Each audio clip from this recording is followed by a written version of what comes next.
Hola, Hola, ya estamos acá hola, ya. pastor. ¿Sí? ¿Estamos listos? A ver, Jerry,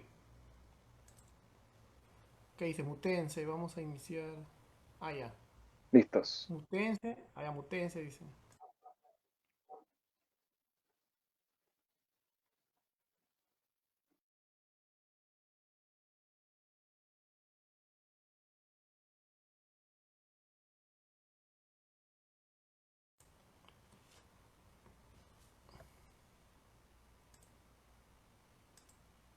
¿Qué tal? Ya está ya. Listo. ¿Cómo están? Este, estamos acá esta tarde, otra vez reuniéndonos para el Ministerio de Reforma Youth. Bienvenidos a todos los que nos están viendo a través del internet, de las redes sociales como Facebook, las páginas como Pastor Mega y Gracia Urbana. Gracias a todos chicos por estar presentes. El día de hoy tenemos a un gran invitado, nuestro amigo Jonathan Tonelli de la Iglesia Bautista en Chile. Nos va a acompañar. La verdad, para mí es un privilegio conocerlo. Es un joven como ustedes que tiene todas las ganas de servir a Dios, que tiene una gran cosmovisión acerca de lo que es cómo que la iglesia tenga que ser relevante, cómo conquistar las esferas de esta ciudad.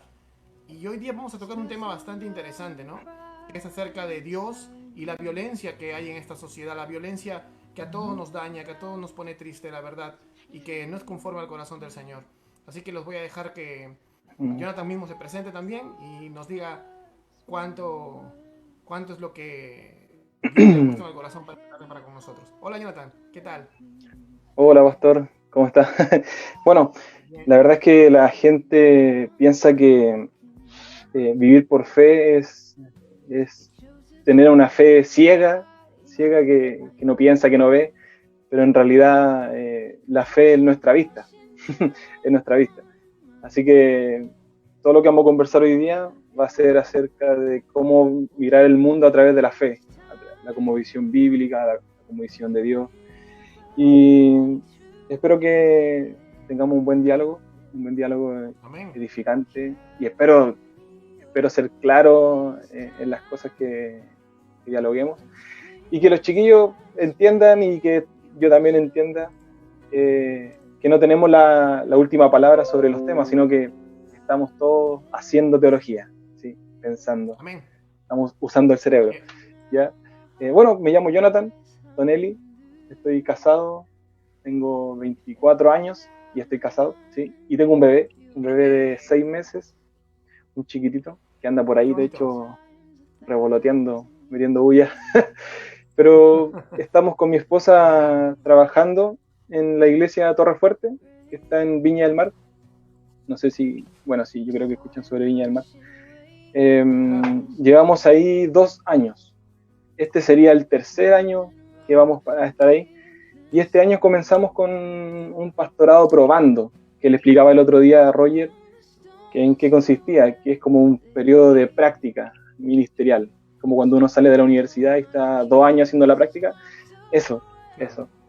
Yo salí el año pasado del seminario de Santiago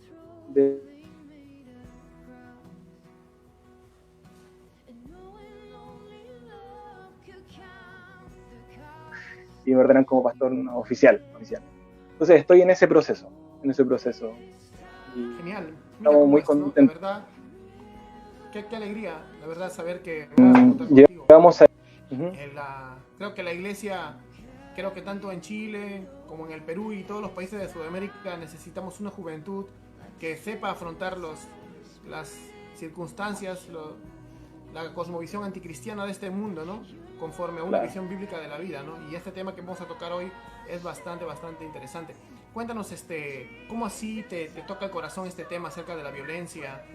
¿Cómo es en tu país esto? ¿Cómo has visto en Sudamérica el tema de la violencia que es más marcado tal vez que en algunas otras sociedades occidentales, ¿no? Eh, Te lo pongo como un ejemplo, ¿no?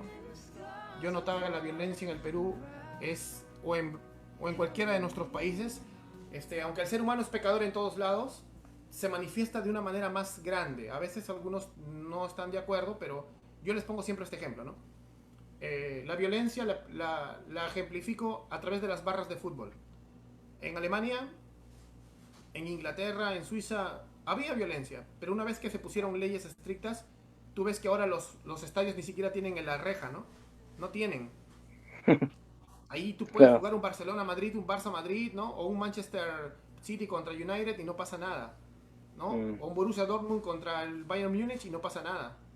Pero acá imagínate un Colo-Colo U de Chile, le sacas la reja, o acá la Alianza Lima no, contra Universitario, le sacas la reja a la Alianza Lima y Universitario y se matan. En Brasil igual, sí, ¿no? Flamengo sí. Fluminense, en Argentina Boca Argentina también, River, o sea, es igual. ¿Qué claro. pasa con Sudamérica que tiene una violencia intrínseca en el corazón de repente? No sé qué pasa. ¿Cómo lo ves tú? Sí.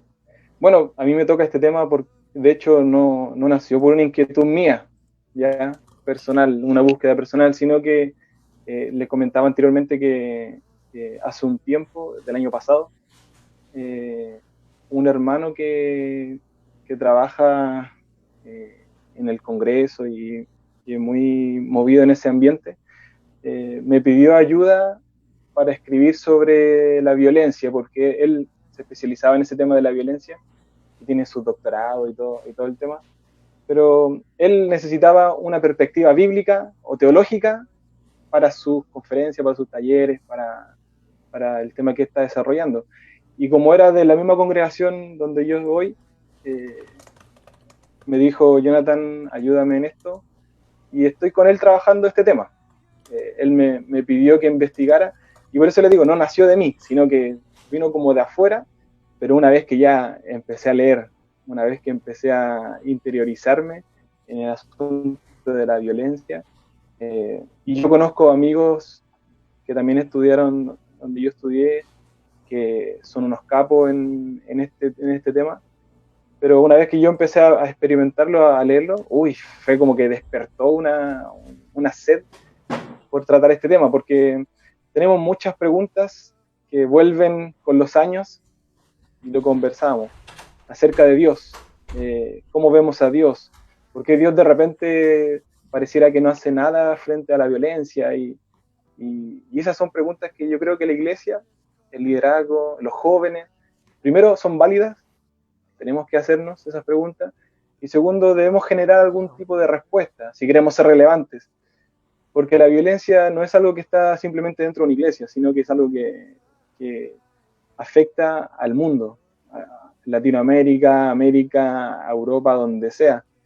Y bueno, en Chile, particularmente, hace un tiempo que estamos viviendo un tema social muy importante. Y, y les comentaba que se desató una violencia que era descarada, ¿sí? Descarada, porque poniéndose la máscara de buscar justicia, de pedir cosas justas al gobierno, se dañó mucha gente, ¿ya? Se quemaron supermercados, se perdió gente, carabineros ejercía violencia sobre las personas sobre los carabineros, los policías, y etcétera, etcétera. Fue como un círculo vicioso de violencia, y al final de todo se pierde el norte de lo que son las demandas sociales que tenemos para el gobierno, que necesitamos, por ejemplo, la educación, la salud, etcétera, etcétera, etcétera. Eh, entonces, eh, les decía que veía y veo todavía en las calles que la gente anda tensa, y no solamente por el tema del virus, sino que anda tensa porque te polariza el tema social, político, te polariza. Entonces no sabéis si uno es de la izquierda, el otro de la derecha, y no lo sabemos, entonces suponemos que es de lo contrario, que es enemigo, y andamos en la calle chocando con todos, enojados con el mundo, infelices. Claro. Y bueno, de hecho la violencia es un síntoma de frustración, de infelicidad que hay en el Sí. corazón. Así que todas las cosas que provoquen infelicidad en nosotros y frustración, como la injusticia social, va a traer violencia de una u otra manera. Sí. Aquí, por ejemplo, en nuestro país, no ha habido todavía ese tipo de violencia de este tipo, pero siempre ha habido todo tipo de violencia, ¿no? Acá hay bastante violencia familiar, acá también hay bastante violencia, incluso, te repito, las barras de fútbol. Hay violencia Claro, intrínseca en gente que, por ejemplo, todo lo soluciona a la bravuconada, ¿no? Cualquier cosa es motivo para pelear. en el corazón del ser humano siempre hay ese tipo de maldad, ¿no? Ese tipo de rechazo a su prójimo. Como te decía Claro, antes de entrar acá, ¿no? Es como si fuéramos Caín tomando la piedra para pegarle a su hermano siempre. sí. Y incluso, De ¿no? hecho es Hay así, violencia que rompe no, o sea, hay violencia que rompe amistades. Y eso lo he notado claro. hasta incluso, es triste, pero hasta en la fe, ¿no? Cuando un Mm, hermano que tiene una doctrina fundamental es violento contra otro hermano que tiene otra doctrina no fundamental, ¿no? O sea, en realidad claro. una doctrina que no es una doctrina fundamental del cristianismo, es solo una Mm, postura, pero por eso ya sacan las espadas. Entonces, claro, aunque lo disfracen de piedad, creo que todos hemos pasado una etapa así. Entonces, si tú has pasado una etapa así como yo he analizado que en realidad lo disfrazábamos de piedad. Y cuando lo disfrazas de piedad es un tipo de violencia. O sea, en realidad eso es como que está a lo más profundo del corazón del ser humano, ¿no? Y la única forma de restringirlo, como te decía, es una ley. Pero la única forma de curarlo es nacer de nuevo, claro, desapareciéndolo por completo, ¿no? Esa es la única exacto, forma, creo. exacto. Sí, bueno, aquí en Chile desde el año 2003 en adelante se destapó una serie de noticias sobre los curas y abusos sexuales contra menores Wow. en la Iglesia Católica. Y fue un escándalo que hasta hoy día es noticia, pero es en el ámbito de la Iglesia Católica. Pero en la Iglesia Evangélica, hoy, aquí en Chile, está desprestigiada totalmente porque han investigado a ciertos líderes, más de un ámbito más carismático, líderes de algunas iglesias pentecostales que están en Santiago, que lo han descubierto quedándose con mucha plata, ¿sí? Manipulando a sus feligreses para que diezmen, para que ofrenden, y eso es violencia, y aparece en las noticias todas las mañanas. El pastor tanto de la iglesia evangélica, y ahí entramos todos en el saco, Claro. ejerce este tipo de liderazgo sobre su iglesia, manipula, y ha aparecido, hemos estado sí, en tres noticias en Chile: el estallido social, el COVID-19 y los pastores evangélicos. Esas han sido las tres noticias de estos últimos 3 meses. Y la Claro. verdad que eso es violencia y es complicado. ¿Qué le decimos a las personas? Porque no nos dan tampoco plataforma a todos para defendernos. ¿Cómo Sí. reaccionamos? ¿Qué hacemos? ¿Educamos a las personas? Esa es una opción. Educar a las Pues sí, personas, mostrarles. Claro. acá también pasó eso ¿Qué decir con algo? un pastor en Lima, muy famoso, que tenía una iglesia gigante. Y este pastor evangélico también. Pero la verdad él ejercía violencia contra mujeres, No. abusos de todo tipo. Incluso instó a sus feligreses que vayan y tomen el estadio de uno de los clubes más grandes de acá de Lima, del Perú, y lo tomen a la fuerza, y iban a tomar este club, o sea, se metieron al estadio, a las instalaciones del club para tomarlo porque ellos lo iban a comprar. Pero prácticamente hizo que los cristianos que creen en las palabras de este pastor se pelearan, imagínate, con la barra de ese club, Mm, que son gente que está armada. Y ellos no son gente que está armada. Gracias a Dios llegó la policía y no hubo fallecidos ni eso, pero sí hubo muchos golpeados y arrestados. mm, Entonces, uno a veces, ¿qué puede hacer? Como tú dices, eh, después de esto, muchas personas que tal vez no han conocido de la palabra del Señor y no han tenido contacto con los evangélicos, generalizan y creen que todos estamos así. Entonces cuando tú vas a hablar en contra de la violencia, dicen, pero ustedes también son violentos, dicen. Y entonces hay que claro. aclararle que no es que somos todos violentos, sino que hay un sector que lo es. Entonces, Mm, como tú dices, no nos dan a veces cabida porque la noticia sensacionalista siempre saca solo una sí, cara de la cosa. sí. Y por culpa de uno, ya pues nos hacen pagar a todos, como se dice, ¿no? Ujú. Es Bueno, triste. hace varios años atrás, hace bastantes años atrás, eh, hay una comuna que se llama Quilpué, aquí en Chile, y que queda como a 15 minutos de aquí de la casa, de aquí. Eh, y en ese lugar había una secta, perdón, que tenía como líder al Antares de la Luz, se llamaba. Antares de la Luz, era el líder de la secta. Y él, en una oportunidad, que apareció en la noticia también, sacrificó a un recién nacido, lo quemó, Sacrificó un lo recién quemó nacido. vivo. Sí. Él tenía manipuladas a las personas de que él era el Salvador y que ese bebé que iba a nacer era el anticristo, y lo tenía manipulado totalmente, y la mujer que estaba embarazada le creyó totalmente, y cuando nació el bebé lo sacrificaron. Bueno, él Qué después terrible. fue a la cárcel, pero eso es un tema, porque eso se hace en el nombre de Dios o de la fe, o de una fe que él tiene. Muestra una espiritualidad. Y nosotros podemos ver en muchas cosas, muchos hechos históricos que se relaciona a la religión con la muerte, a la religión con las matanzas. Por ejemplo, en las campañas jesuitas del siglo XVI y XVII, que vinieron a colonizar aquí América indígena, usted lo debe saber, Claro. venían con ese cristianismo europeo, ¿ya? Y que en el fondo, si bien enseñaron, y hay registros de que enseñaron la Biblia y todo el tema, también torturaron, también Sí. esclavizaron, también Sí, dañaron sí, sí. y se impusieron. Era una forma de imponer la religión prácticamente. No era Claro. una evangelización realmente. No, Era una conquista. No, exacto. una conquista. Era un imperio. Pues de hecho cayó por Sí, eso. Sí, sí, sí, sí. porque lo acusaron de que era imperio.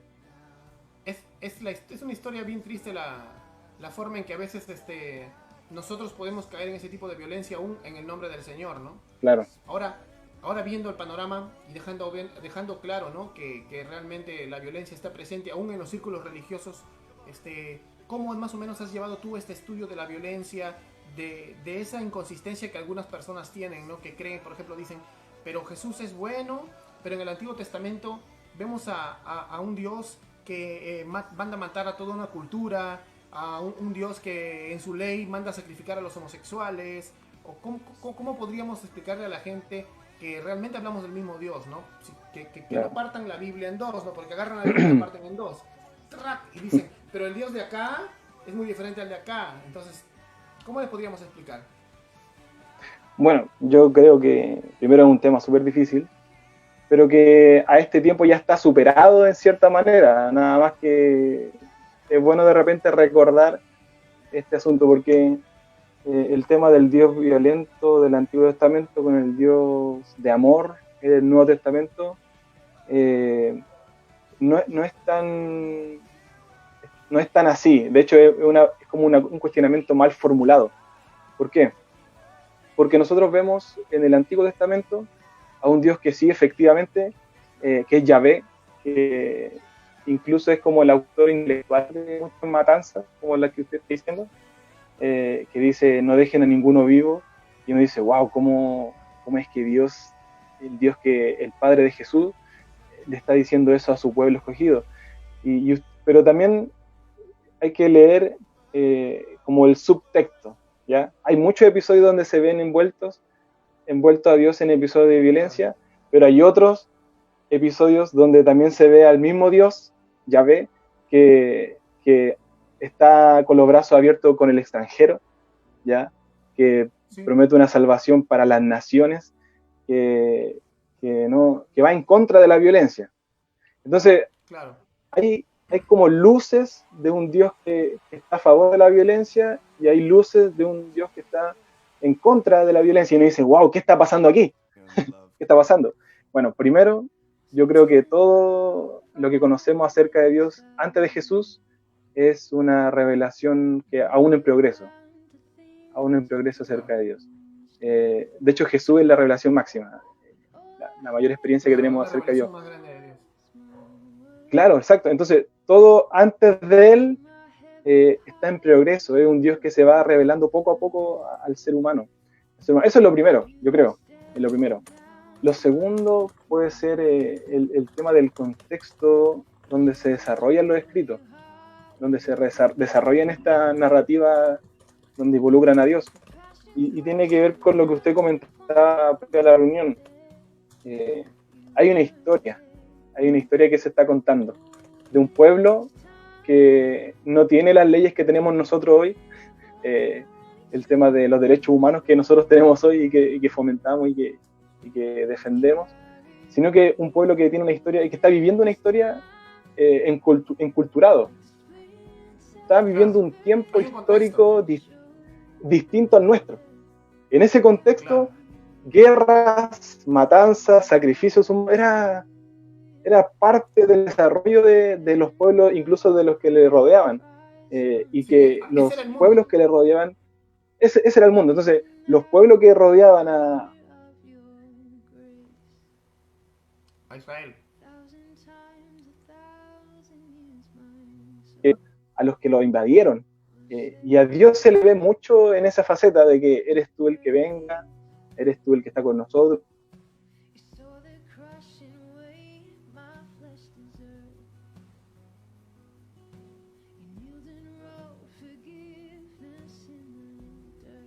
Que explicarlo si pensamos que es el mismo Dios, porque si no estaríamos pensando como Marción, que es un Dios distinto. Entonces, primero, no se ve incómodo o no quiere sustraerse de ese contexto. Es interesante esta lectura. No se sustrae de esa visión deformada que se está teniendo acerca de él. Claro. Primero, porque se está revelando poco a poco, ¿ya? Y segundo, porque a través de lo deformado comienza a transformar. Claro. En otras La palabras, verdad, sí. Dios le pregunta a Adán, ¿dónde estás? ¿Dónde estás? ¿Dónde estás, Adán? Y después le pregunta al que mató a su hermano, le pregunta, ¿dónde está tu hermano? Claro. ¿Dónde está tu hermano? Son preguntas que uno dice, chuta, Dios está teniendo una relación o está revelándose al ser humano, y uno se implica en esa revelación, en realidad está contando también nuestra historia. Claro. Nosotros nos vemos implicados en eso, ¿dónde estamos? O ¿dónde está mi hermano? Claro. Hay que Entonces, entender que bueno, Dios se ha manifestado, ¿no? Dios se ha manifestado a nosotros en el contexto de nosotros y nos habla como a nosotros claro, y interactúa como con nosotros, porque si Él interactuara como lo que es eterno, inmutable, nosotros no podríamos ni comprenderlo, ¿no? Hay una parte en la Biblia exacto, donde dice que la palabra de Dios es espada de dos filos, pero que dice que te atraviesa los tuétanos. ¿Por qué? ¿Y por qué? Porque es como si te atravesara una espada por acá, pero en el tórax. ¿Pero por qué? Porque todas las culturas antiguas pensaban que las emociones venían de acá. ¿Por qué? Porque cuando te enamoras, lo sientes acá. Cuando te da miedo, lo sientes acá. Cuando te enojas, lo sientes acá. No tenían una clase de neurología, ¿no? Entonces el Señor a los profetas, a los autores inspirados no les dijo, bueno, les voy a dar una clase de cómo es el cerebro humano para que luego lo expliquen. No, simplemente les habló como ellos entendían. Y por eso, de esa manera, Él interactúa en medio de una cultura. Por eso muchos dicen que la ley de Dios se parece mucho al código de Hammurabi, que era la ley que había en Sumeria. ¿Y era por qué? Porque simplemente casi todos tenían leyes similares, porque ese era el mundo. Entonces lo que hizo más bien Dios es darles una ley mejorada, pero parecida, muy parecida a la de ese mundo. Si Dios les hubiera dado una ley diferente, ellos no hubieran entendido nada. Entonces les dio una ley parecida, pero mejorada, más justa, una ley justa les dio. Porque a veces, como comentábamos, ¿no? Las leyes de ese mundo no eran justas, eran muy tiranas, pero la ley de Dios es justa, de acuerdo al contexto de ese mundo. Entonces las leyes civiles, esa es la civilización, es como nuestras constituciones de los países. La ley es eso, no solamente es una ley ceremonial o una serie de reglas, es una constitución. Entonces eso es lo que creo que muchos tienen que entender para entender por qué Dios interactuaba así con la humanidad, ¿no? Por qué Dios permitía esas cosas, o por qué Dios incluso los mandaba a hacer esas cosas. Porque cualquier rey hubiera hecho eso. Si Israel no iba y destruía a los cananeos los iban a destruir a ellos y no había Mesías. O claro. sea, tenía que actuar como actuaba un pueblo de ese tiempo, ¿no? Dos, las conquistas en todos los países, incluso en Europa, en lugares muy lejanos al Medio Oriente, siempre se han dado a través, o sea, las conquistas son la forma en que se formaron las naciones. No hay ni un país que no se haya formado por conquista. Todos se formaron por conquista, porque avanzaba alguien, su terreno hasta acá, el otro lo iba recuperando, el otro lo iba avanzando, hasta que ya se hicieron las fronteras fijas, que fue hace 200 años, creo. Entonces, en ese sentido, muy bueno lo que dices, ¿no? Dios ha interactuado con nosotros, ¿no? Otra pregunta que quería hacerte es, ahora en este tiempo, ¿no? ¿Cómo verías tú, cómo sería el accionar de la iglesia ante esta realidad de la confusión, de esta confusión que hay en la gente que tal vez no es creyente, o muchos cristianos sinceros acerca de el Dios del Antiguo Testamento con el Dios que ven en el Nuevo Testamento y que a veces en su mente les parece una contradicción, ¿no? ¿Cómo Claro. podríamos actuar ahora Bueno, como cristianos? entonces, sí, bueno, hoy día tenemos preguntas muy similares a las de ese tiempo, porque en nuestro contexto nosotros podríamos preguntarnos así, siendo muy sinceros, bueno, si en nuestro tiempo también las guerras son parte del desarrollo de los países y se gestan muchas cosas detrás de eso, uno dice, ok, en una guerra, ¿qué pasa? ¿De qué parte está Dios? ¿O de qué lado está Dios? ¿De qué país? ¿A qué país está apoyando el Señor? ¿A Estados Unidos? ¿A Corea del Norte? ¿A Rusia? ¿A quién? ¿A España? ¿A Francia? ¿A quién está apoyando el Señor siguiendo la misma lógica en ese sentido? ¿De qué parte está Dios? ¿Está con Trump? ¿Está con Kim? ¿Con quién está? Entonces, hoy día estamos en lo mismo. Hoy día estamos en lo mismo. Yo creo que tenemos que Claro, responder a esas cosas. Y bueno, la iglesia, pensándolo personalmente, como yo he vivido en la iglesia, como yo experimento la iglesia todos los días, yo lo encuentro como una escuela donde uno aprende a vivir con el otro, una escuela donde estoy aprendiendo a relacionarme en comunidad, y de hecho nos manda a estar juntos, a subsanar todas esas rivalidades que hay entre nosotros. De hecho, nos manda a someternos unos a otros. Entonces, es muy interesante porque yo pienso que Dios no está a favor de ninguna guerra. ¿Ya? Eh, para mí, ¿sí? ¿Sí? Ya. Un segundito, un segundito. aprovecharemos este segundo para hacer publicidad a la deliciosa Coca-Cola. Ya, ahora sí, ahora sí. Y estoy en la pieza y mi esposa necesita ropa. ¿En qué fue la onda? ¿Qué estábamos, pastor? Allá, bueno, entonces estábamos hablando acerca de cómo la iglesia podría en este tiempo poder aplicar o poder enseñar, ¿no? A los hermanos que estén confundidos o Ah, claro, defender la fe claro.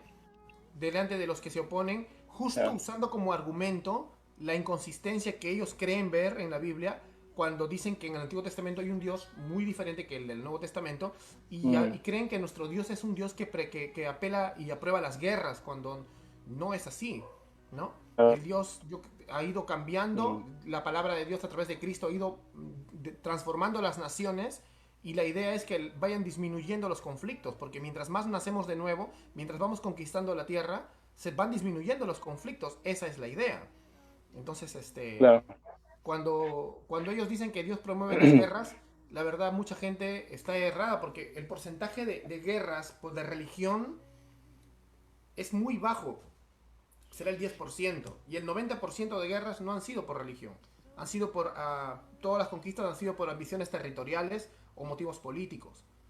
Entonces, yo te quería preguntar más o menos cómo Claro. hacen en Chile, cómo hacen en tu iglesia, por ejemplo, con este tema, los jóvenes, cómo están haciendo los pastores que tú conoces para poder combatir este pensamiento, ¿no? Acerca de la violencia como cristianos en la sociedad. Uh, Mire, la verdad que conozco varios hermanos que se dedican a tratar el tema de la violencia en la iglesia. Violencia, por ejemplo, abuso sexual a menores, violencia contra la mujer, violencia contra el adulto mayor, etcétera. Conozco a hartas personas que están tratando ese tema en las iglesias y el camino que se ha tomado es educar, educar. Ese es el camino que se ha tomado. De hecho, se entregan certificados, cursos.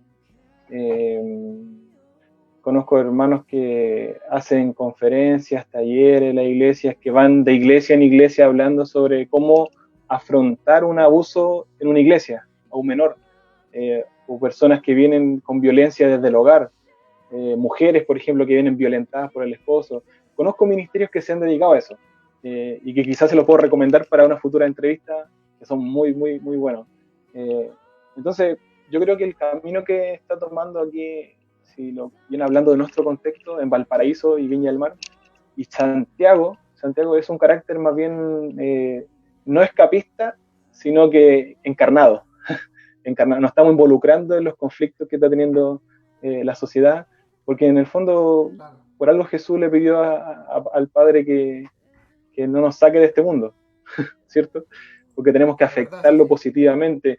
Y la manera de afectarlo positivamente es simplemente haciendo lo que Jesús haría en primer lugar. Hay enseñanzas de Jesús que tenemos y cómo trató la violencia en su tiempo, es la manera en que nosotros debemos tratarla hoy en día. Y una de las primeras cosas es aclarando o despejando dudas acerca de este tema, de esta confusión de dos dioses distintos, porque eso afecta nuestra comprensión de Dios. Y si tenemos una mala comprensión de Dios, vamos a tener una mala práctica en nuestra vida acerca de nuestra fe. Como le decía, lo primero que dije al principio, se dice que tenemos que tener una fe ciega por ahí, creer ciegamente. Es como que la fe no tuviera lógica, no tuviera razón, no tuviera sentido. Pero yo creo que es todo lo contrario.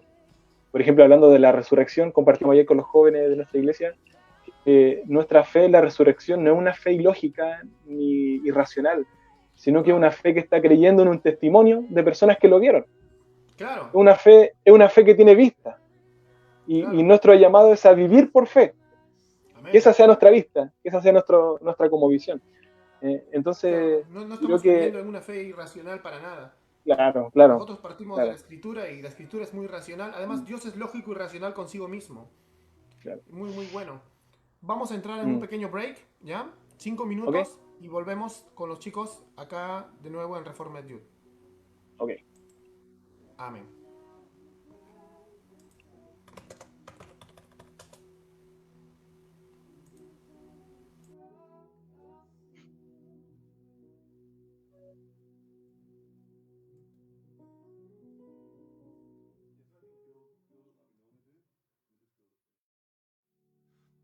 Come up to Jesus and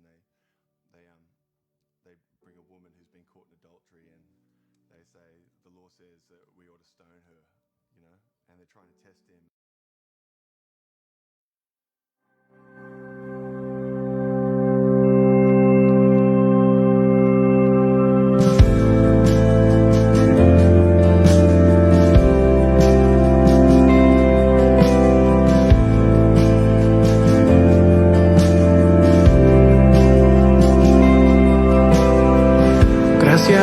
Cuando paso por el fuego,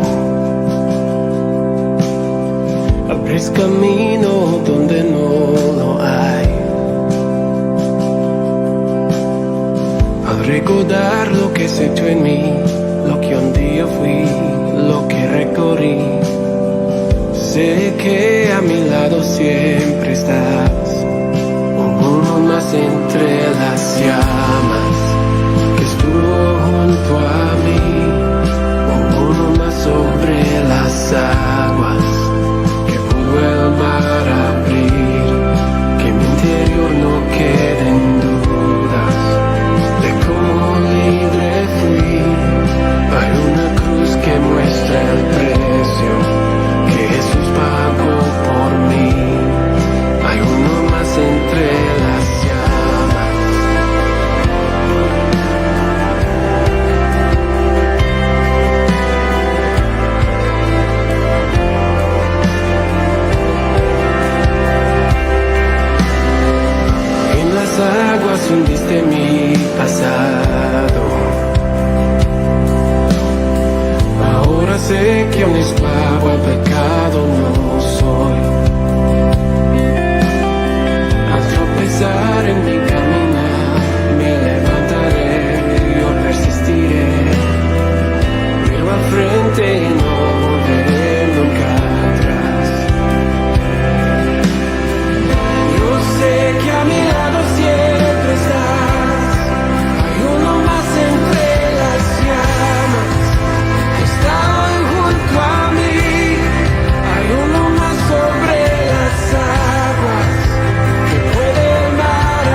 espera.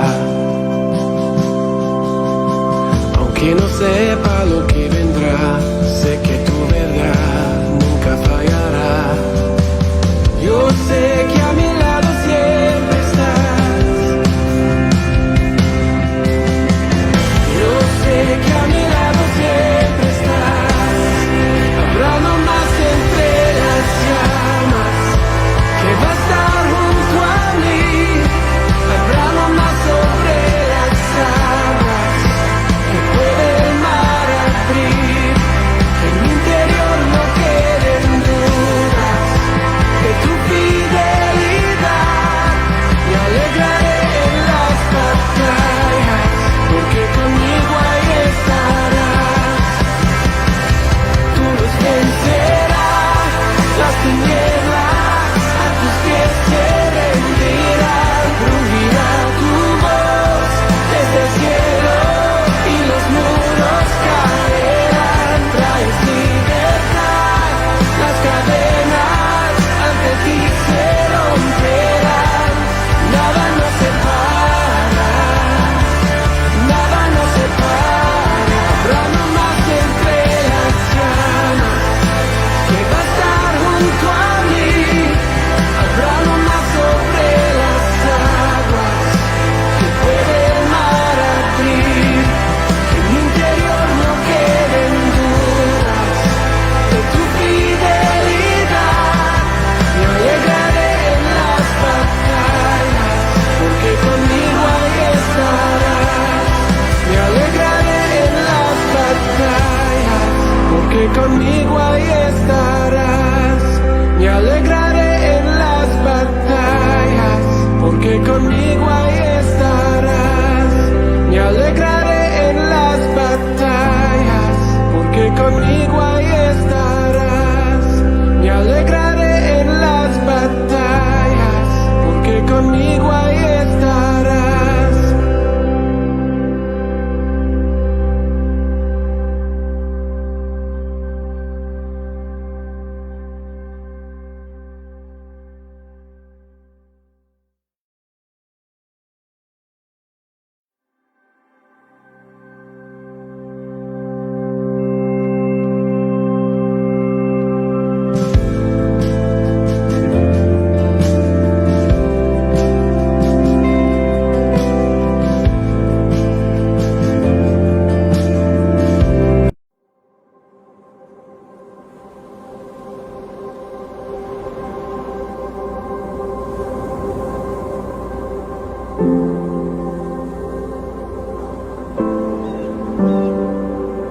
La Biblia no es una serie de historias desconectadas. Es un solo narrativo en que cada historia y cada personaje señala a una persona que es más grande. La historia de Adán y Eva no se trata solo del primer hombre y la primera mujer. Hay un mejor y verdadero Adán que pasó la prueba en el huerto y cuya obediencia se nos confiere. Hay un mejor y verdadero Abel que fue inocentemente asesinado y cuya sangre clama por nuestra absolución en vez de nuestra condenación. Hay un mejor y verdadero Abraham, quien contestó el llamado de Dios para dejar todo lo cómodo y familiar y salir al vacío a crear un nuevo pueblo de Dios. Hay un mejor y verdadero Isaac, el hijo de risa, de gracia, que no solo fue ofrecido por su padre en el monte, sino que verdaderamente fue sacrificado por nosotros. Hay un mejor y verdadero Jacob, quien luchó y recibió el golpe de justicia que nosotros merecíamos, para que al igual que Jacob, solo recibiéramos las heridas de gracia que nos despiertan y nos disciplinan.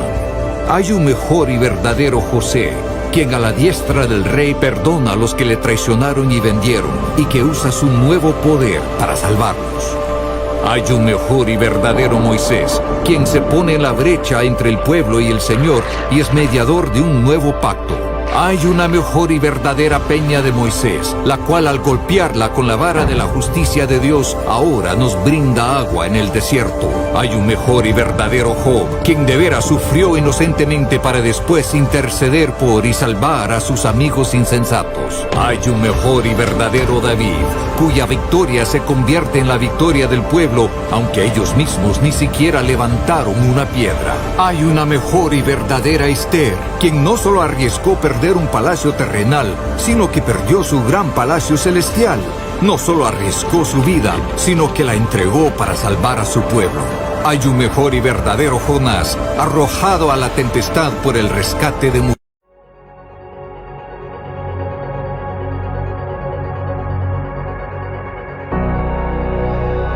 ¿Qué otro rey puede derrotar la caballería o callar la furia del guerrero montado sobre un humilde asno?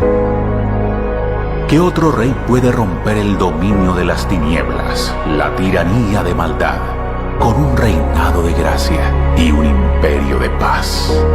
¿Qué otro rey entregaría su vida para la redención de rebeldes, su riqueza para recibir al rechazado?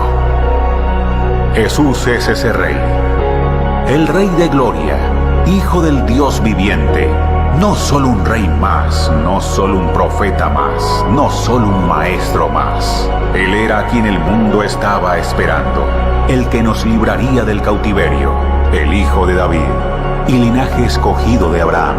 Él es el destino de la ley mosaica, Yahweh en piel humana. Él es quien establece el reino y el dominio de Dios para sanar al enfermo, recuperar la vista del ciego, liberar al cautivo y proclamar buenas nuevas para los pobres. Este Jesús fue el creador que vino al mundo y es el principio de una nueva creación.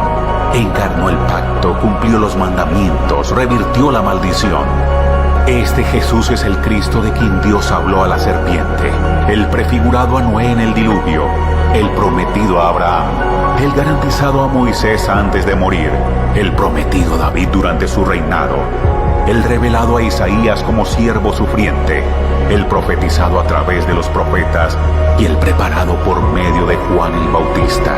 Él es el Hijo del Padre, Salvador del mundo, sustituto por nuestros pecados, más amoroso, más santo, más majestuoso y temible de lo que podemos imaginar.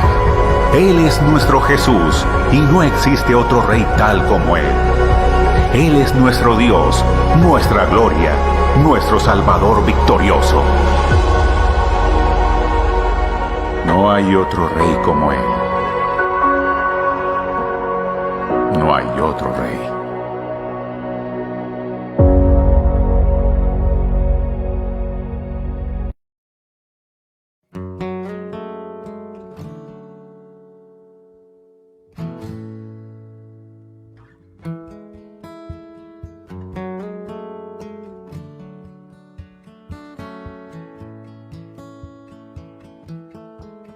I come, God, I come.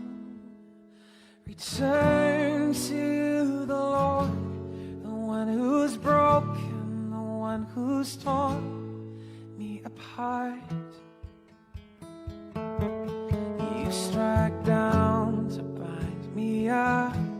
You say you do it all in love, that I might know you in your suffering.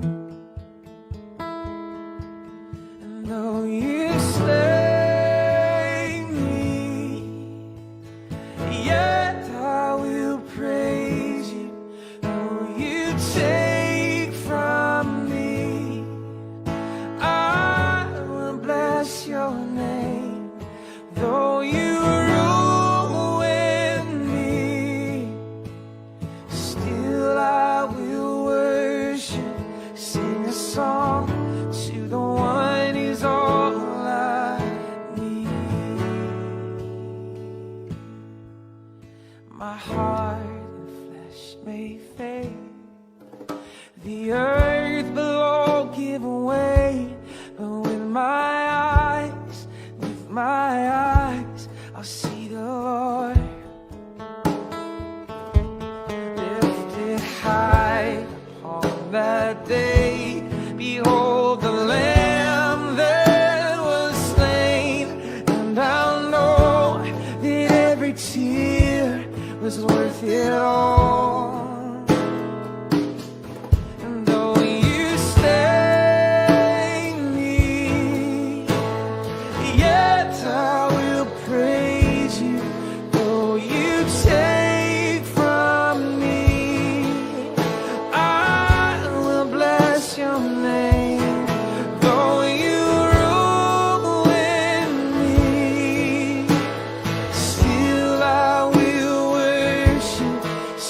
song to the one who's all I need.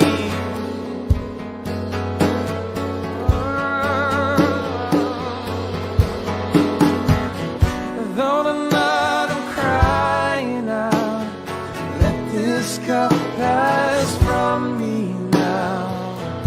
You're still more than I need. You're enough for me. You're enough for me. Oh,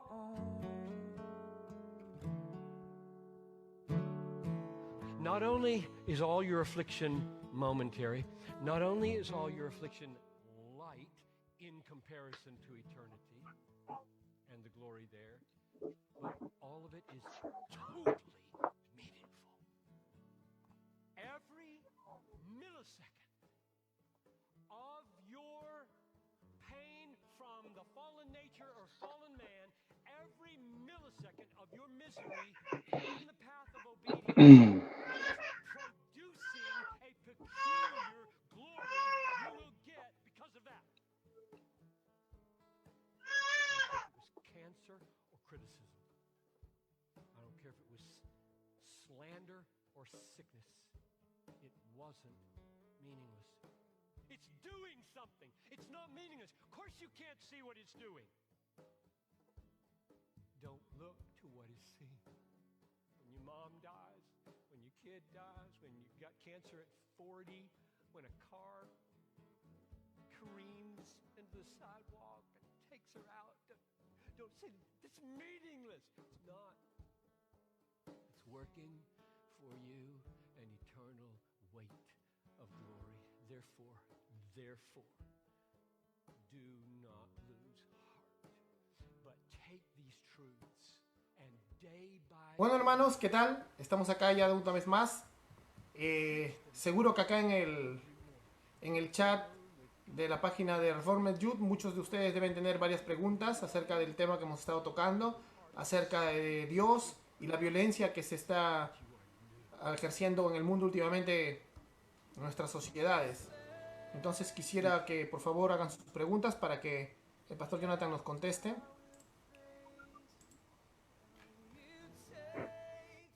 A ver.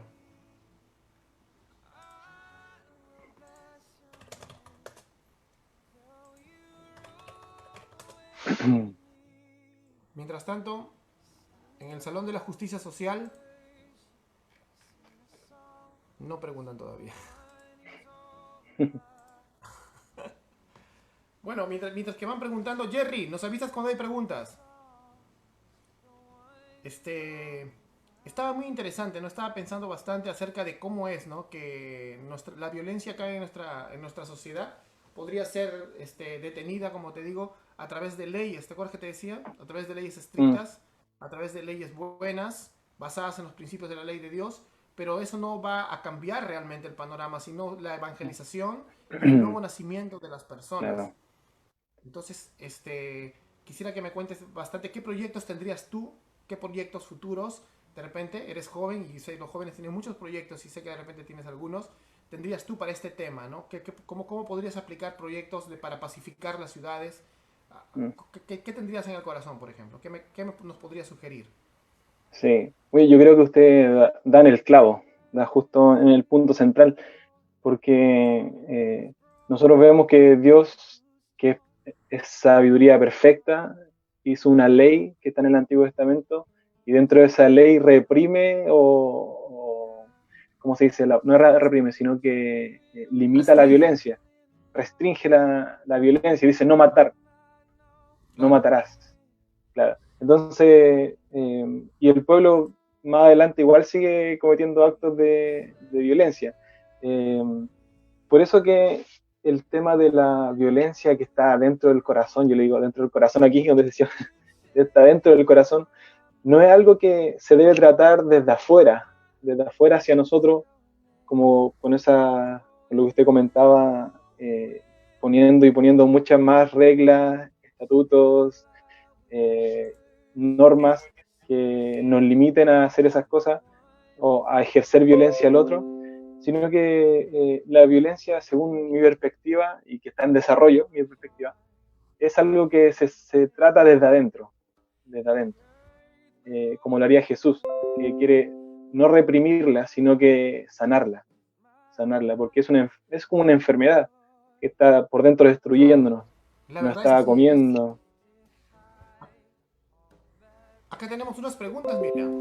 Dice, ¿de qué manera podemos ayudar a aquellas personas que pueden estar pasando por problemas de violencia familiar? Nos escribe Maribel Abanto. A ver, ¿de qué manera podemos ayudar a aquellas personas que pueden estar pasando por problemas de violencia familiar? ¿Qué nos puedes decir, hermano?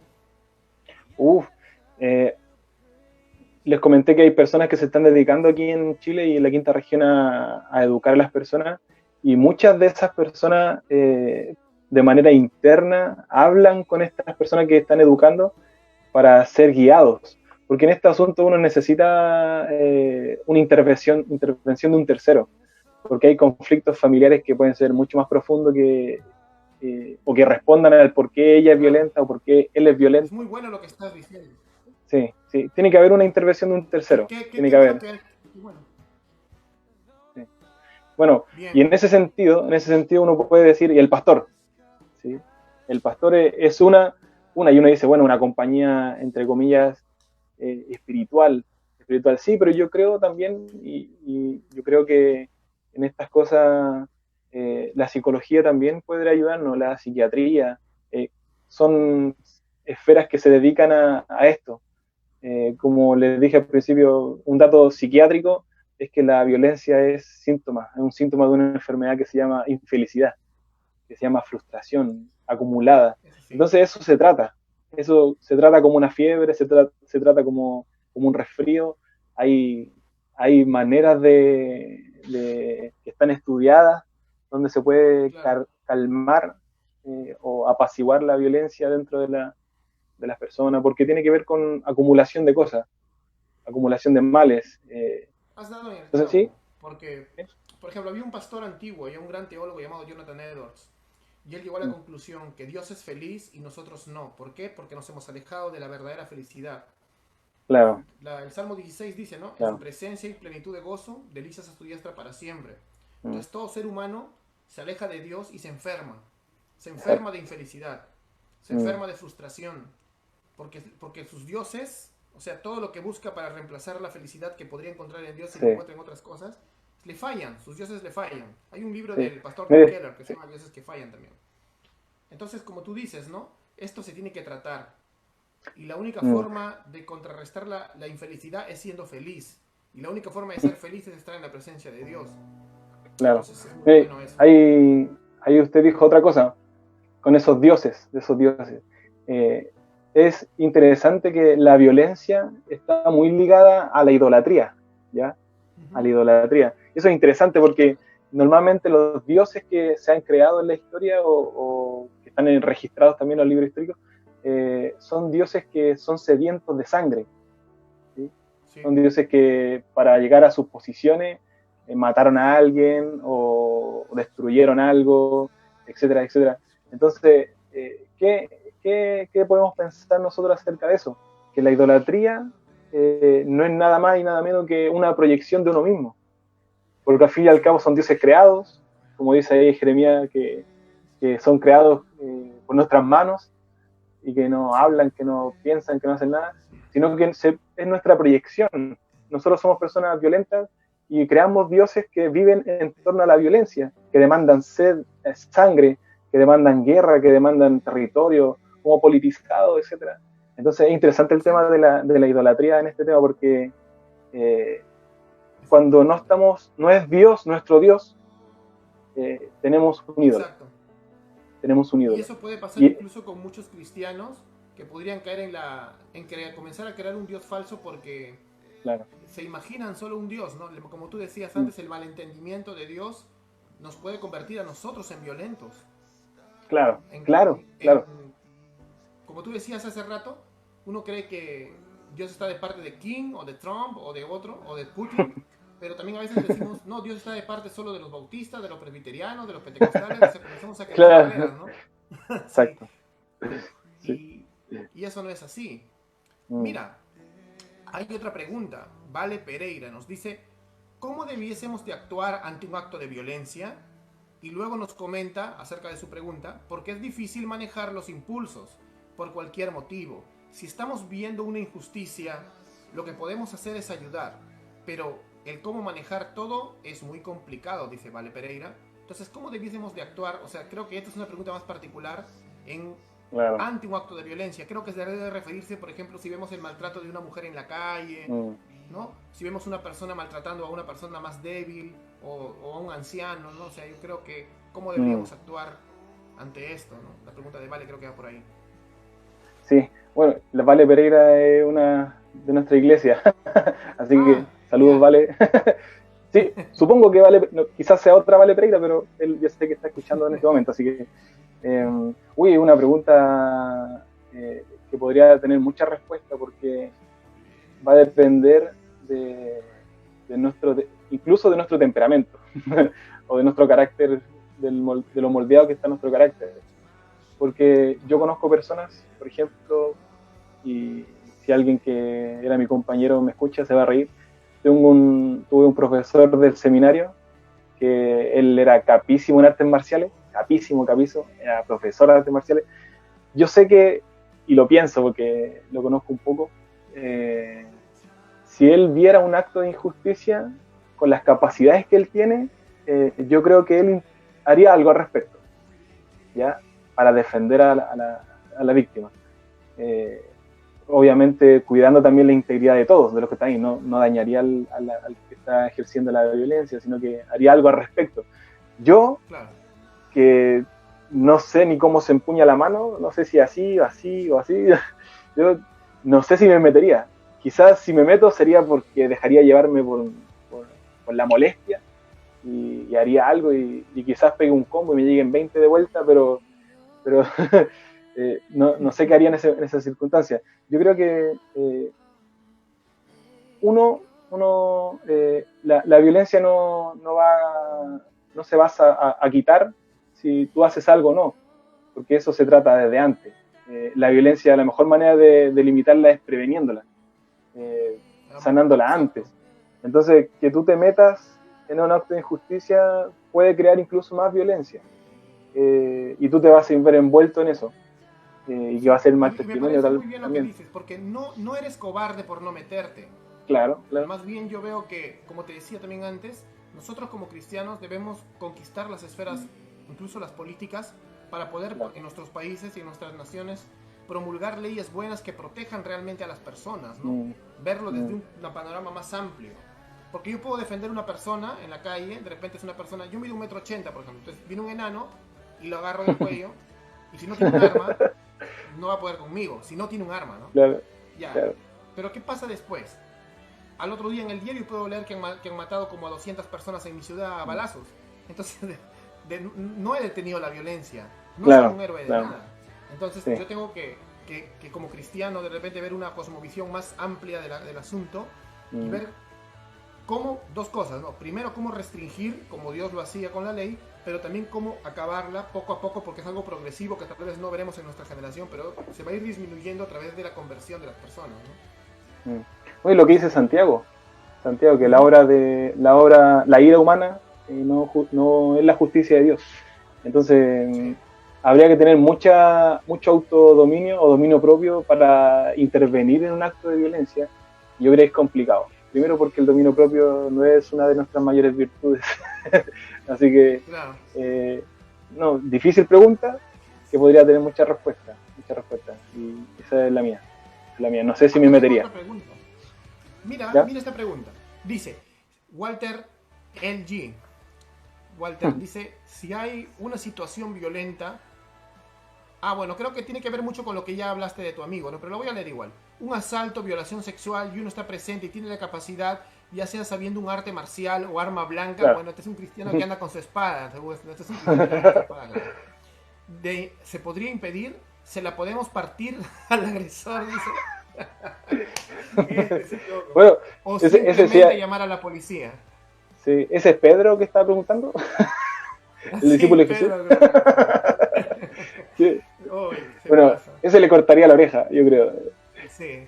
Y Jesús le respondería que eso no tiene que ver con el reino de Dios. Claro, Sí. es así pues.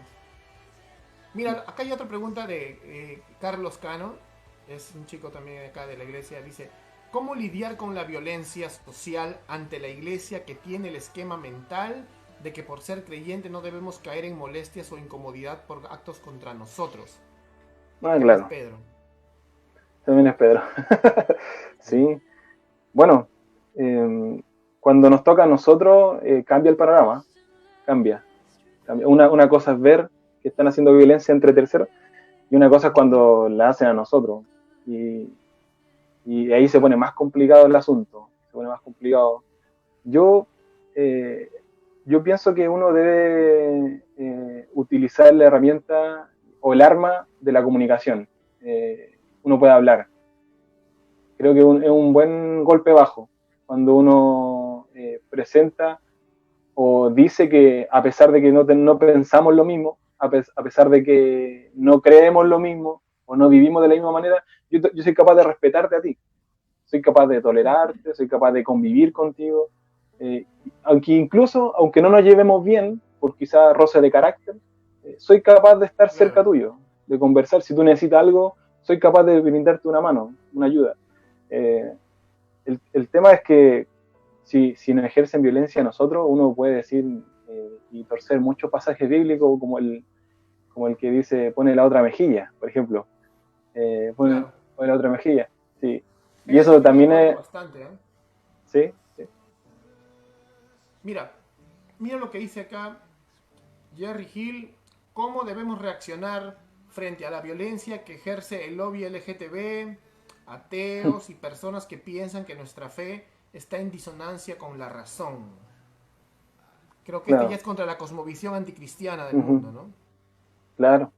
Bueno, nosotros no, en realidad, nuestra motivación de predicar y de llevar el evangelio nunca ha sido nunca ha sido motivada por las cosas sociales. Bueno, a ver, en realidad la teología se fue forjando mientras fue teniendo roce con las demás culturas en el Mediterráneo. Pero hay un dato interesante sobre la teología y cómo se trata este tema. Y leía la otra vez a Bosch, a David Bosch, que decía que la misionología es la madre de la teología.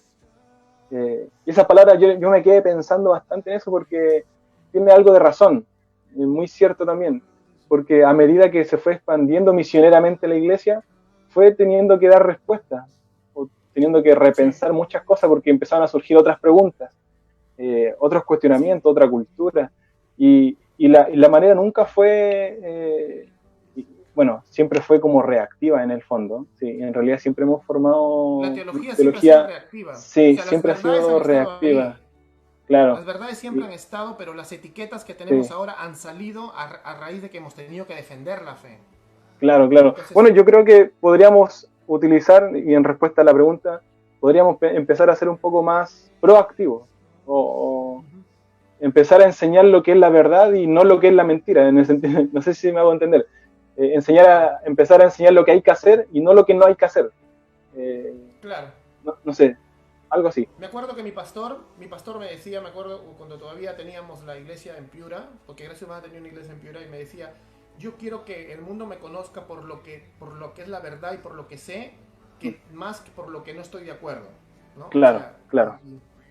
Y eso es algo, las respuestas a la narrativa cultural del mundo siempre ha estado, mira, si vamos a ir primero a los Corintios, cuando vemos que los judíos piden señales y los gentiles poder, sabiduría, es algo de la narrativa cultural, mira, es una respuesta. Los judíos siempre pedían las señales porque querían saber quién es el verdadero Mesías. Y los romanos siempre querían poder y sabiduría. Entonces, un judío, ¿qué esperaba de su Mesías en su falsa interpretación ya post-exílica? Que venga un David con una espada y arrase con Roma, ¿no? Y se apodere de todo, ¿no? Pero Jesús Exacto. vino y era un pacifista, todo lo contrario, ¿no? Claro, Más bien a ellos mismos los destruyeron en el año 70 por terrucos. claro. Pero, No, y Jesús recibió los golpes de los romanos. claro. Y por otro lado, los romanos y los griegos, o sea, toda la jurisdicción de Roma, que era casi cultura grecorromana, ellos esperaban sabiduría, conocer más allá, conocer al logos, pero la idea de logos que ellos tenían, ¿no? Ir más allá siempre. Entonces, cuando Pablo les dice, en Cristo se cumple todo, mira, judío, escúchame, le dice prácticamente, ¿no? Cristo es el Mesías, Cristo ya hizo, ya ganó la batalla que tú todavía esperas pelear con tu espada física, Claro. Él ya la ganó en esa cruz. Y al romano igual, romano, toda la sabiduría que tú quieras aprender, toda la verdad del universo está en Él.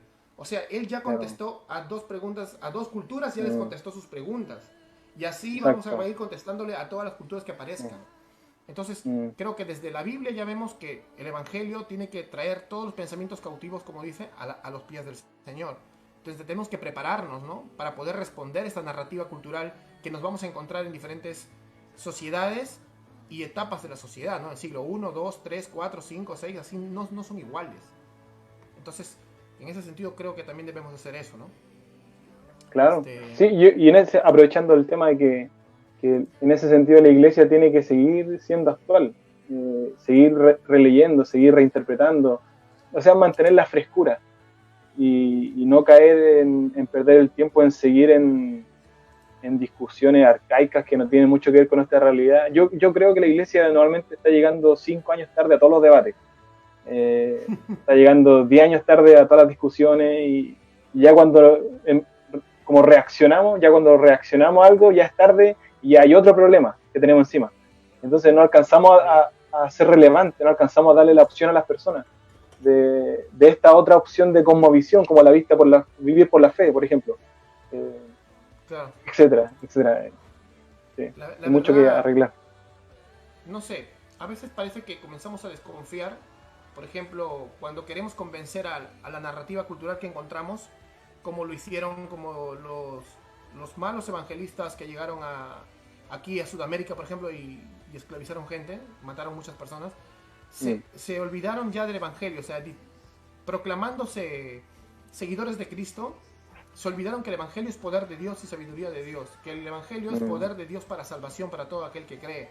O sea, tenían, en la teoría de repente tenían una Biblia, pero en realidad no la leían o no la entendían, porque tener el evangelio como poder de Dios nos garantiza que en los tiempos de Dios esa narrativa se va a rendir.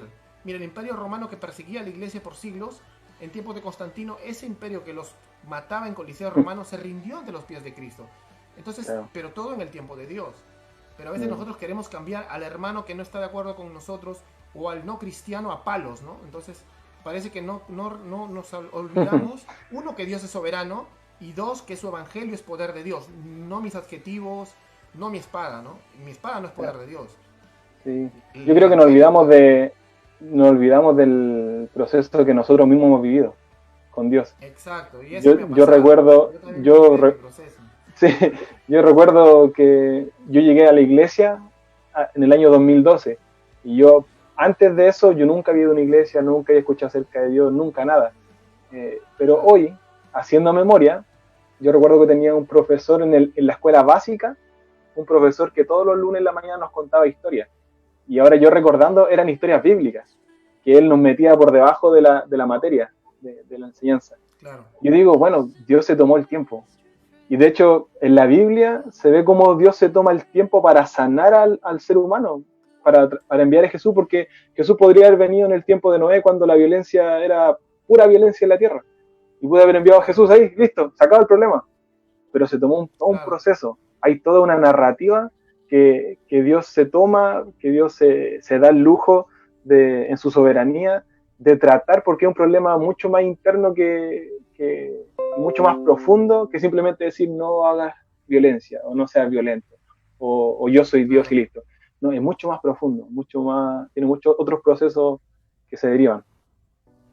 Sí, por eso yo pienso, como te digo, que la violencia se puede restringir con ley, pero solamente va a cambiar. Claro. Con o nos va a dar tiempo. el nuevo nacimiento. Sí. A ver. Acá dice, Liz de la Cruz, la mejor solución sería buscar una ayuda profesional pero también de la mano de una ayuda espiritual. Amén, hijita. Así tiene que ser siempre. ¿Qué más? Así. Ya, Roger Smith nos está haciendo una pregunta que es parecida a la anterior, ¿no? ¿Qué posición tomar en un caso de violencia? Ya hablamos de ese tema. ¿Qué pasos tomar en casos de violencia en nuestro entorno? También hemos conversado de eso. Gracias, Roger. De Gerson, con respecto a la violencia intrafamiliar, Gerson Quispe Casana, con respecto a la violencia intrafamiliar, ¿cómo podríamos tratarla a la luz de la Biblia cuando solo hay un cristiano en la casa, ya sean de 3 o 4 más personas dentro de Claro. esta casa? Aquí entra la polémica, pastor. Aquí entra la polémica porque hay un pasaje muy, muy bonito, pero que siempre se ha leído mal, yo creo. Y es el pasaje donde Jesús dice que no vino a traer paz, sino que vino a traer, bueno, depende de la versión, guerra, discordia o espada. Depende de la versión que estemos leyendo. Y uno dice, wow, ¿cómo Jesús dice eso? Que vengo a que el Padre esté en contra del Hijo, el Hijo esté en contra del Padre. No es un texto que podemos llegar y sacar del Evangelio y decir, no, aquí no pasó nada, no está. Sino que tenemos que hacer algo con eso. Y hace un tiempo lo estaba leyendo y pensaba a qué se refería Jesús. Y yo creo que Jesús se refiere a que Él no viene a traer conflicto porque se le ocurrió, digo, ya quiero que hayan guerras, que hayan peleas, que hayan discordia, sino que aquí el tema en cuestión es Jesús, la persona de Jesús, que la discordia va a estar en torno a Él, a la opinión que la gente tiene acerca de Él. Y por ejemplo, en una casa, una persona va a ser creyente y la otra no. Un hijo va a ser creyente y el padre no. Una esposa, que pasa normalmente, va a ser creyente y el esposo no. Y normalmente el esposo la va a molestar, la va a insistir, la va a tirar, la va a violentar. Y he conocido muchos casos también de eso. Entonces, hay una discordia. Hay una discordia, una separación que Jesús también trae, porque tú no vas a ceder tu fe. Claro. Tú no vas a ceder tus principios, la revelación que vino a ti de parte de Dios, tú no la puedes transar. Entonces, ¿qué haces? ¿Te separas o sigues luchando? Son preguntas también. ¿Te separas o sigues luchando? Sí. No podemos decir... Ese texto es interesante. Y no hay que usarlo siempre para promover la violencia, porque Jesús no vino a la violencia con ese texto para nada. No tienes razón. Exacto. Entonces, ¿qué hacemos? ¿Nos separamos o seguimos aguantando la violencia dentro de la casa? No les podemos dar una respuesta de sí o no, porque tendremos que ver las particularidades, los problemas en cada familia. Hay algunos los hogares violentos son iguales, puede ser violencia psicológica, puede ser una violencia que se pueda detener conversando, puede ser otro tipo. Sí, distinto tipo de violencia. La última pregunta, otra vez Walter el G, el popular Pedro, nos dice, ¿esto se considera violencia? ¿Puede existir violencia buena o mala? Mateo 21:12 dice, y Jesús entró en el templo y echó fuera a todos los que comerciaban allí, volcando las mesas de los cambistas y los asientos de los que comerciaban con palomas. Está hablando de cuando Jesús limpia el templo. Claro. Y está preguntando si eso se le puede considerar una violencia buena. Ahora, yo entiendo violencia cuando hay un daño al otro, cuando hay una violencia sobre otra persona. Sí, lo que está haciendo Jesús ahí es un episodio pedagógico, en realidad, un episodio ilustrativo donde vemos que él está celoso por lo que se hace en el templo. Entonces, claro, él no los dañó, porque muchos dibujan a Jesús con una correa gigante, como una así grande, y metiéndole como azotes. Chicotazo. En realidad lo que hizo fue tumbar mesas. Y justo yo había leído comentarios, por ejemplo, acerca de esto, para Walter el G, por si acaso, para que escuches. He leído comentarios donde en realidad, ¿qué pasa? Jesús aquí no solo cierra el templo, no solo limpia el templo, lo clausura, porque él llega a decir que él es el templo. Y ahí viene la maldición a Jerusalén. O sea, sigues leyendo progresivamente el pasaje. Ahora, lo que él hace es esto. Los cambistas, porque son cambistas, eran usureros y estafadores, y estaban en colusión con el sacerdocio traidor de Israel. Es como que nuestros pastores fueran mafiosos y se prestaban para la mafia de las ciudades. O sea, todo fuera un sistema cochino. Entonces Jesús tenía un celo porque el templo de Dios, que era la presencia de Dios, ellos estaban haciendo un mercado, y no es que estaban vendiendo cosas de afuera, sino que estaban vendiendo palomas, estaban vendiendo pequeños ovejitas, corderitos, a un precio sobreestimado. Por ejemplo, es como si nos el dólar en el Perú está 3 soles 50. Tú vas y te dice, como tú venías a sacrificar a Jerusalén en la Pascua de otros países, porque estabas viviendo en otro país, en Egipto, y tú llegabas y el usurero te decía, ¿a cuánto está el cambio? A 5 te decía. ¿Qué? Si quieres a 5. Y no te quedaba de otro, te has venido caminando porque no había autos ni buses, te has venido caminando con tu esposa en un burro, kilómetros para que ya dámelo pues, y ahí ganaban de más, eso era un robo. Entonces Jesús se llena de celo santo, entonces esto no es violencia, ¿no? Es como decir que va a ser violencia cuando Dios condene a la gente al infierno, no es violencia, la gente misma se condena por su propio pecado, no es violencia. Exacto. Violencia es si Cristo hubiera agarrado espadazos a la gente, o como ves en las escenas que dibujan a Cristo, les da latigazos en la cara, no sé, eso no pasó, simplemente les volcó las mesas, dice. Se le dijo, lárguense, esto no es una parada de estafadores, ¿no? Y luego se para en la puerta del templo y no los dejaba entrar, como diciendo, se cierra el telón acá, a partir de ahora yo soy el Cordero. Entonces más o menos eso es lo que pasa, pues, Walter el G, alias Pedro, y no es que Cristo está haciendo violencia buena o mala, ¿no? Sí. Bueno. Y Pedro siempre hace que salgan temas buenos. Sí. Bueno, gracias a la pregunta de gracias, Pedro. Unas palabras, Jonathan, antes de despedirnos. Creo que se nos acabó el tiempo. Ha sido una charla genial, la verdad. Gracias a Dios por tu vida. ¿Qué nos podrías decir para terminar? Bueno, muy agradecido por invitarme. La verdad es que no me siento merecido de esto que estoy viviendo, porque de hecho tenía un poco de miedo la entrevista y se lo dije, pero bueno, es más fuerte la responsabilidad que tenemos ante Dios de educar, de enseñar, de transmitir los principios de Jesús. Es más fuerte eso que mi vergüenza, mi miedo, mi timidez y todo lo que puede tener uno como joven. Pero quiero decir las últimas cosas sobre el asunto, que nosotros tenemos una libertad que se ve reflejada desde el principio. Tenemos la libertad de ir para la derecha o para la izquierda, a Dios o lejos de Dios. Y esa libertad tenemos que pensar de que si bien tenemos libertad, pero al mismo tiempo somos personas sociales. Estamos dentro de una sociedad y hay otras personas a nuestro alrededor. Y cuando mi libertad limita al otro, o cuando mi libertad hace daño al otro, yo estoy ejerciendo violencia. O limita la libertad del otro, yo estoy ejerciendo violencia. Entonces, sí, vivamos libertad, porque Jesús nos hizo libres. Vivamos libertad. Amén. Donde está el Espíritu de Dios hay libertad. Pero no libertinaje, no tratar mal a las personas, no decir cosas malas sobre las personas, no denigrar a las personas a su espalda, no, eso es violencia también, y menos en una iglesia. Entonces, se me cayó el teléfono.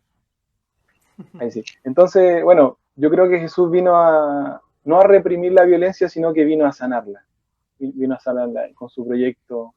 Entonces, Él nos vino a sanar a nosotros.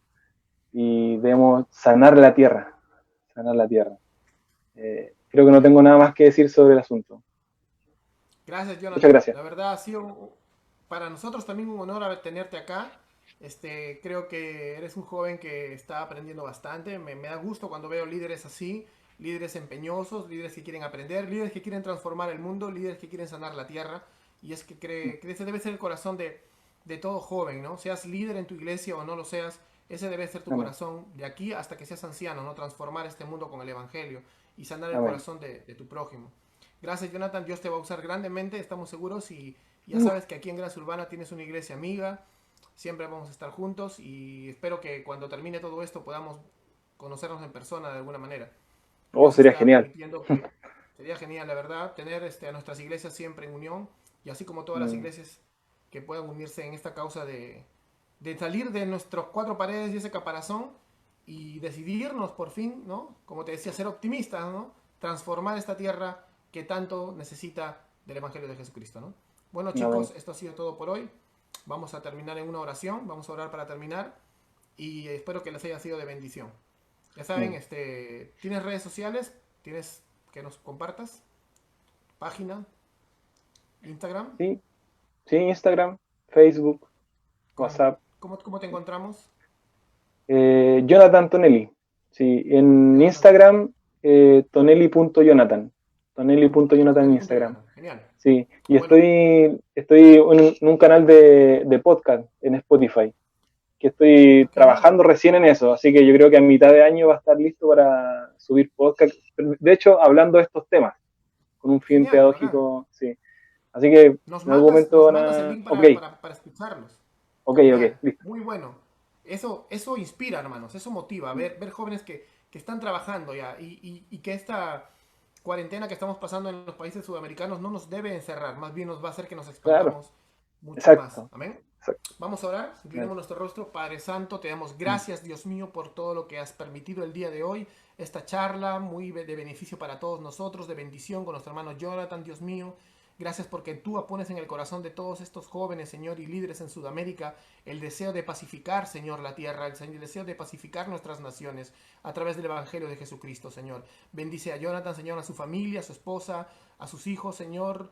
Trae de él, Señor, una gran cantidad de líderes que prepare, Señor, para que realmente prediquen tu Evangelio por toda su nación y por todas las naciones que hay en este planeta, Señor. Gracias, bendícelo, bendice su iglesia, sus pastores, Señor, y espero que pronto, Señor, podamos tener la dicha de conocerlos. Gracias, Señor. Nos despedimos en el nombre de Cristo Jesús. Amén y amén. Amén. Amén, hermanos. Muchas gracias y Amén. que Dios los bendiga. Hasta pronto.